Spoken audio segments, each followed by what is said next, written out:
Hello friends, today we have a poem by W.H. Auden. The full name is Wisdom Hugh Auden. And the title of the poem is in French, Musee des Beaux Arts. That means the Museum of Fine Arts. The Museum of Beautiful Arts. There we have got any paintings. Now here this is a painting by Peter Bruegel. Panoramic landscape, magnificently illustrated. And what you find in that landscape, how magnificently it has been illustrated, etc. we will see after reading this poem. And let's read together. See, about suffering, they were never wrong, the old masters. So the old masters were never wrong about suffering. How well they understood its human position, how it takes place, while someone else is eating or opening a window or just walking dully along. You are getting something now. What is it all about? It's about the human position of suffering. Okay. Further reading. How, when they ate there, reverently, passionately waiting for the miraculous birth, there always must be children who did not specially want it to happen, skating on a pond at the edge of the woods. Something is happening. Old people are waiting, young people, small children, they are playing. Okay, that even the dreadful martyrdom must run its course. Anyhow, in a corner, some untidy spot, where the dogs go on with their doggy life and the torturous horse scratches its innocent behind on a tree. So these are the things that you find on the painting. The painting, this is a description of the painting. A very minute, giving minute details. And continuing in Bruegel's Cigars, for instance, how everything turns away quite leisurely from the disaster. The ploughman may have heard the splash, the forsaken cry, but for him it was not an important failure. The sun shone as it had to on the white legs disappearing into the green water. And the expensive, delicate ship that must have seen something amazing, a boy falling out of the sky, had somewhere to get to and sailed calmly on. So the whole thing is the meticulous description that is seen in the painting by W.H. Auden. See that? Now when you go through this, you will find that some people are eating, some people are opening the window, some people are walking, dully walking. What does that mean?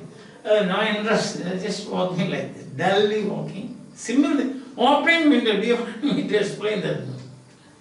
Aged, old people are waiting, children are skating, dogs are leading a doggy life. What is doggy life? Means eating something here and there, some waste things and so on.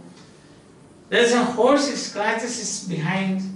There's a torturer, there's a ploughman, there is the sun, there is a ship, and there is a boy falling from the sky. So this is what we find in the poem. Once again, let's go through that. About suffering, they were never wrong. So the whole poem is about suffering. The central idea of the poem is suffering. I have told this, we saw the title, we saw the name of the author, I saw the background also, and I say, what is it after all? The description.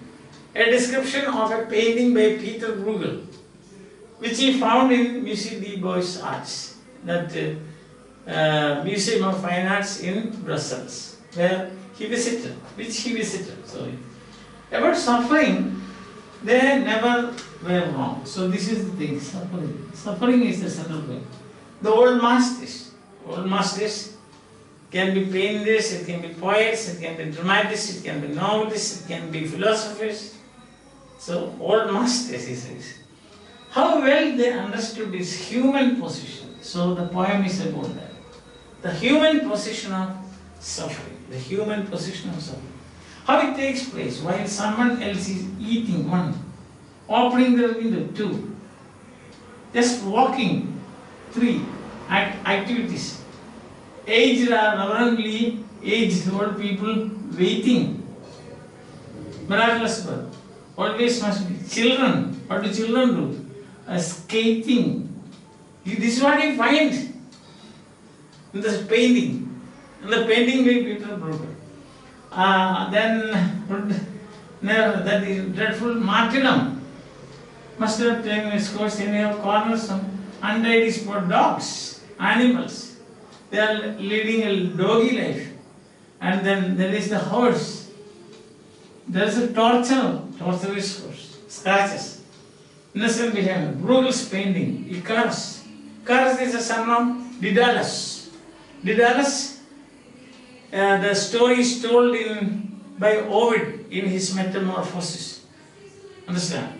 So Daedalus and Icarus, they were imprisoned in a tower, and Daedalus made wings. They could not escape. So Daedalus was such a master craftsman that he made wings with wax, wings for himself and for his son. And then they flew out of the tower. What happened? Daedalus told his son Icarus, don't fly low. If you fly low, then what will happen is that particles of water will make your wings heavy, so you will fall down in the sea. Don't fly too low on the sea. Just above the sea. So then what happens is the particles of water, that will get loaded on the wings, then you will fall in the sea. Also, father advised, don't soar high. If you fly high, what will happen? Then your waxen wings will melt and you will fall down. Waxen wings. So you can see now, this you must have come across this in Christopher Marlowe's Dr. Faustus. Icarus soaring high and his waxen wings getting melted and falling down.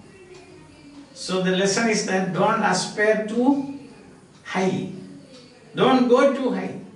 That is, figuratively speaking, don't be over ambitious. Don't do things which you are unable to do or beyond your capacity. Then what will happen? Definitely you will fall. So that is the picture, fall of Icarus. The other things are there.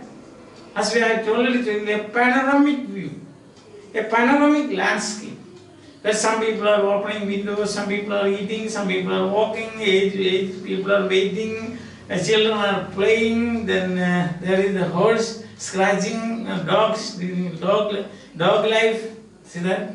And you have the ploughman, you have the sun shining on the sea. So see, this is landscape, you can see on the seaside, the ship, there is a very beautiful and very expensive, it's a kind of, we can say, luxury. It's a luxury ship, like Titanic, you can say. Not as big as that, but a small one. A cruise ship, so to say, with all luxuries loaded in it. So that you find, then somewhere from the sea, a young boy falls on the sea. Somewhere in the sky, a young boy falls on the sea. The sun shines on it.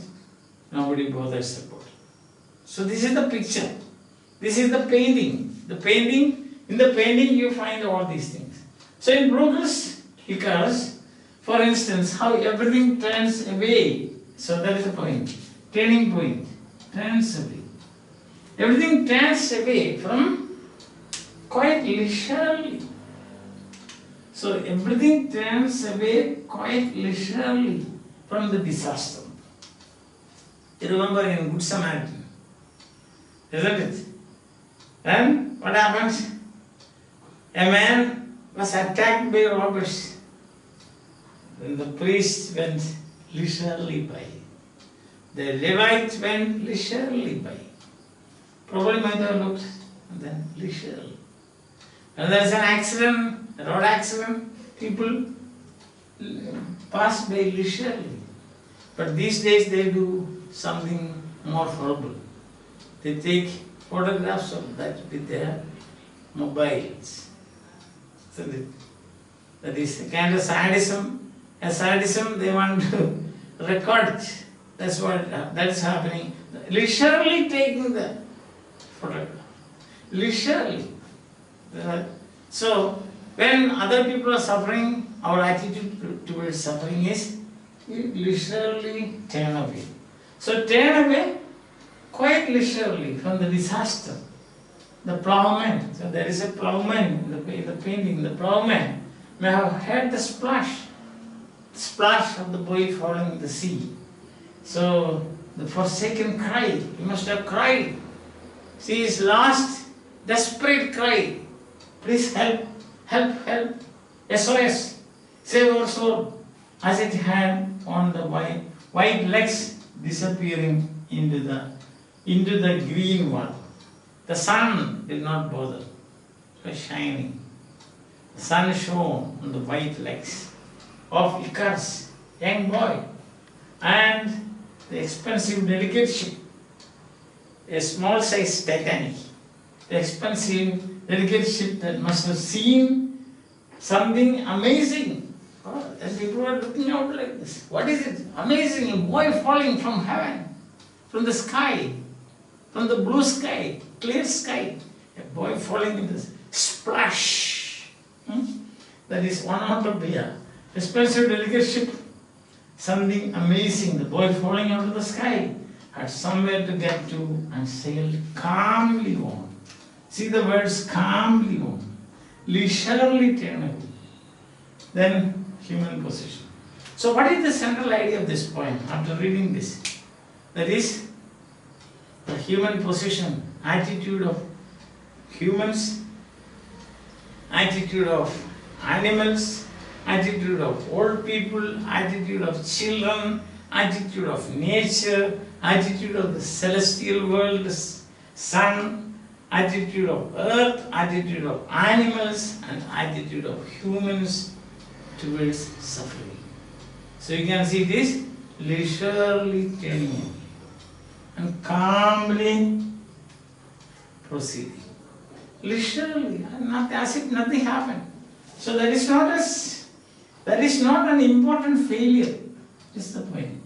What is not an important failure? The fall of a boy and the desperate cry of a boy falling into the sky. It is not unimportant. So the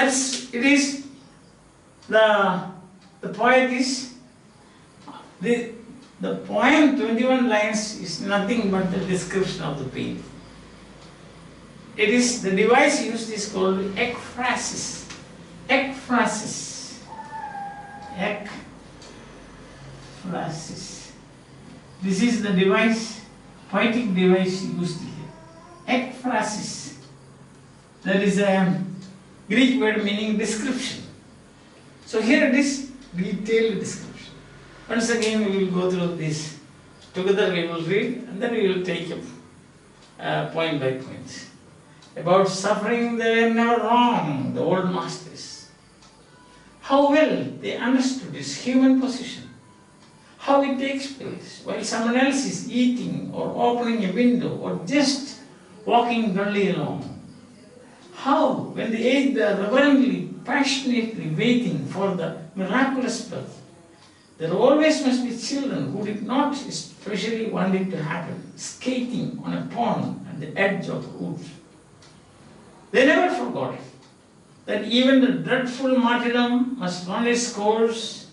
Anyhow, in a corner, some untidy spot where the dogs go on with their doggy life and the torturous horse scratches his innocent behind on a tree. In Bruegel's Icarus, for instance, how everything turns away quite literally from the disaster, the plowman may have heard the splash, the forsaken cry, but for him it was not an important failure. The sun shone as it had to on the white legs disappearing into the green water, and the expensive, delicate ship that must have seen something amazing, a boy falling out of the sky, had somewhere to get to and sailed calmly. I think that by now you must have learned this poem by heart, isn't it? Now, as I already told you, what's it all about? It's about the position of human position of suffering. How the sufferings of human being affect you? Understand? Whether you can feel empathy or sympathy or antipathy or indifference.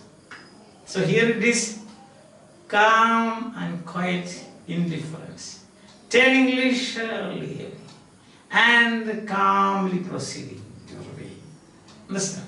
It's a painting, description of a painting, and this description of this painting, description technique you can say, is a poetic device, and that poetic device is called ekphrasis. Ekphrasis, that means description. Now, this idea, human position of suffering, you will find in As You Like It, there is a very famous saying in As You Like It, everyone masters grief, but that has it.